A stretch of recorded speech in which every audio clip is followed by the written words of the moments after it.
ROMs have become a staple at this point, no matter your opinion on the subject. They set out to preserve certain timestamps in the gaming industry's history, in a time where most companies either choose to idly stand by as they legally can't preserve their games, or ignore it. With the removal of all ROMs from one of the most prominent in the emulation scene, EMU Paradise, I wanted to talk about what this means and why it's a bad thing for the industry at large.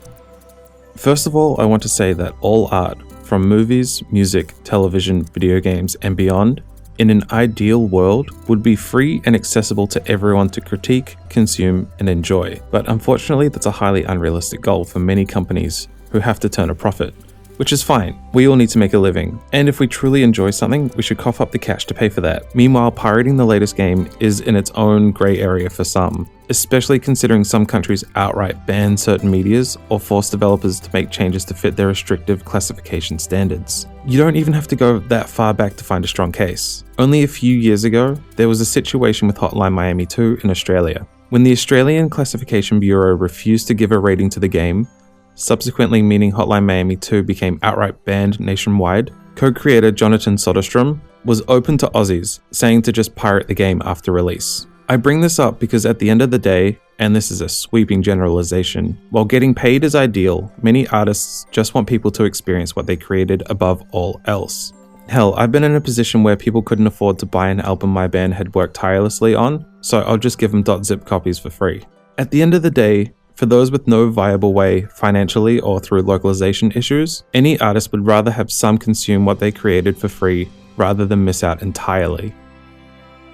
As we move further into an age where digital downloads and even streaming games reign supreme, preserving our favorite pastime is going to get harder and harder. It is, at this current point in time, impossible to play vanilla World of Warcraft legitimately. I know Blizzard is working on a legacy server finally, but who knows what new quality of life improvements will be in place, so it may not be the genuine experience it was back in 2004, for better or worse. Same goes for any online game, or game that relies heavily on an online community. What happens to Super Mario Maker when the Wii U servers go down? We're left with a game whose whole premise and appeal hinged on being able to share stages with your friends. In spite of a clunky UI, it was a runaway success. Mario Maker's 3DS port proves that when online functionality is removed, so is all the fun. Is Nintendo going to port Mario Maker to Switch? If so, what happens to all of the levels? Will people need to rebuild? And what if it doesn't? Even if an option to download your favorite levels is given, that's still just a finite amount to play. A case can always be made for remastering games, and while I love to see some of my favorite games of all time with better textures and refined gameplay, there is something that feels off to me about just forgetting the past, and where those games once stood. Sure, Wind Waker on the GameCube was a chore without the upgraded sail introduced in the Wii U remake, but it's good to be reminded of why that option needed to be implemented in the first place, rather than just forgetting about it outright. Some games weren't able to reach their potential due to limitations either in software, time, or budget, and some just needed a bit of hindsight to see their flaws. But we all love those games for a reason. Even if traversing the Great Sea for all the Triforce shards was a major pain, it was still special. And what of bad remasters that are now the default version we're forced to suffer through because an artist's fully realized vision isn't what we originally wanted? Did we learn nothing from George Lucas retouching the original Star Wars trilogy? As I write this, a Polygon article came out about Bethesda blocking the resale of used games, going so far as to demand a reseller on Amazon remove their listing of a sealed copy of The Evil Within 2, further pushing this idea that games aren't being treated as something that needs to be preserved, instead of something to consume as fast as possible before moving on and later remastering. This is where ROMs come in. When Nintendo shut down their virtual console services, with seemingly the only replacement on the horizon being a Netflix-style library to stream, newcomers to gaming won't have a means to own their own copies of classic games. Just borrow them from Nintendo, and I'm willing to bet not all classic games will be available. Just those legally available to Nintendo to release, or the ones with relevance in the modern landscape. So Mario, Zelda, Metroid, and Donkey Kong will probably be fine. But in order to leave out the blemishes of the past, games like Dr. Jekyll and Mr. Hyde or Back to the Future will be left out. To me, bad games are just as important to remember as the good ones. Otherwise, we're just given selective memory of our medium. Unfortunately, gaming after the Great Crash was built after Disney forcefully changed public domain laws to keep Mickey Mouse under their control for the time being. Towing the grey area line is how we'll need to keep moving forward, and the way to do that was with emulation. This isn't even to touch on the games that Nintendo no longer holds the rights to. Teenage Mutant Ninja Turtles, and a cavalcade of sports games to name a few, were set with limited rights that are now forever stuck in a limbo of no ownership, unavailable for official release from either party, doomed to waste away. Even Nintendo's attempt to emulate systems was lukewarm at best. The idea of a mini version of a console complete with a controller is a really nice touch, but with only a small handful of carefully selected games and no option to download or even pay more for games is incredibly short-sighted. Adding to the fact that the NES and SNES minis were extremely limited runs, it goes to show their priorities are in pushing the idea that their products sell out across the globe to show off to investors rather than preserving the past. The founder of Emu Paradise stated that he created the site to house and share games that were previously unavailable to him in India growing up. While here in the West, we may miss a few games due to localization or classification reasons, other countries will often miss entire generations, especially in the early days. Other options of experiencing those so-called glory days are getting more and more limited. Even if the early days of games were made free to the public, my guess is it wouldn't have much of an impact on sales if Nintendo were to say, re-release Super Mario Bros. Trilogy again on a new system. People like to own things and have an easy way to play on a proper console. There's something so inherently different about sitting at a PC playing Donkey Kong Country with an old 360 controller than having everyone handing off their Switch Joy-Con around a couch each time they lose a life. Emu Paradise was also important for another reason. It was safe.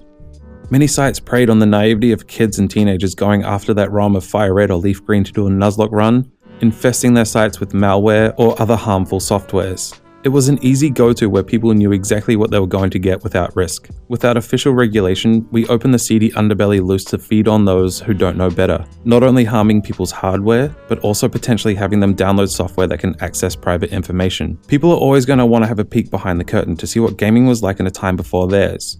So why not let them do that fully and openly, in a way in which they can own their own library? Looking to physical copies is only an option to those who have the cash to burn. From my experience, people with old games either don't understand that just because something is old doesn't mean it's worth dropping $200 on, or they purposely take advantage of collectors who don't mind paying extortionate amounts, leaving others in the dust. There are stopgap solutions when it comes to obtaining old consoles, however. Things like Hyperkin's Retro Online allow cartridges of multiple systems in an all-in-one package, but reports on these kinds of consoles are average at best, and still don't help the solution of overpriced games at the hand of old collectors. Now, all of this isn't to say Nintendo can't be well within their legal rights and obligations to shut down anything that encroaches on their copyrights. Like I've been saying, the issue is muddy at best. In games law specifically, there are 5 kinds of intellectual property protection: patents, copyright, trademarks, licensing agreements, and trade secrets. Since this is a topic dense enough for its own video, I'll just stick to what matters for this: the copyright.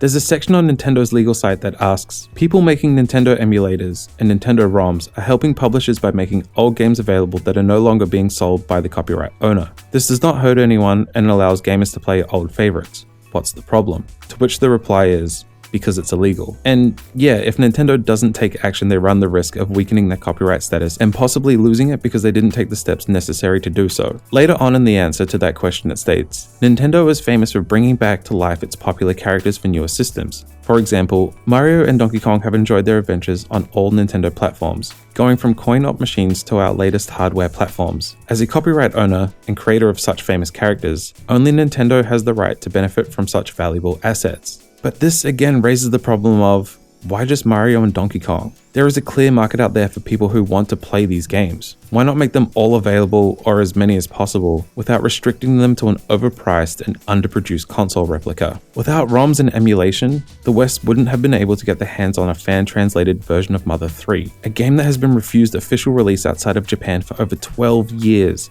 but now has an incredibly strong fan base due to some very dedicated fans putting in hard work for more people to experience it. If companies like Nintendo don't want to put the work in themselves to do it, and the work falls on those earnest fans, it's hard to say that they shouldn't file those dreaded DMCA notices due to their hands being tied, but it'd be nice if Nintendo took notice and realized what all of this means. We, as consumers, love your old games, both those released outside of Japan and those that weren't, so give us a chance to relive them, as they were.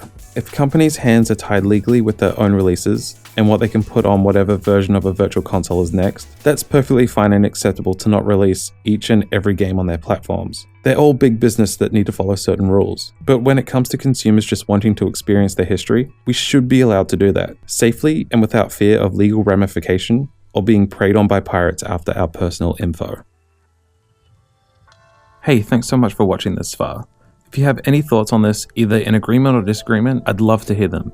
If you enjoy what I do here, please give this video a like. And if you're not already, consider subscribing. If you want to come hang out, I have a Discord where we all talk nonsense, and I also have a Patreon, which is a lovely group of people who help me stay motivated and support me so much more than I could ever have dreamed. If you're interested, please head over and check out what's on offer there. I'd like to give a special thanks to my top tier patrons, Nicholas Gambarini, Amacy, GC Positive, Maddie Ireland, Eugenia Wu, Uncool Greg, Mark B. Writing, Zach Rainville, Stuart Sharp, Nico Blakely, Writing on Games, and Jack Mills. Thanks, and until next time.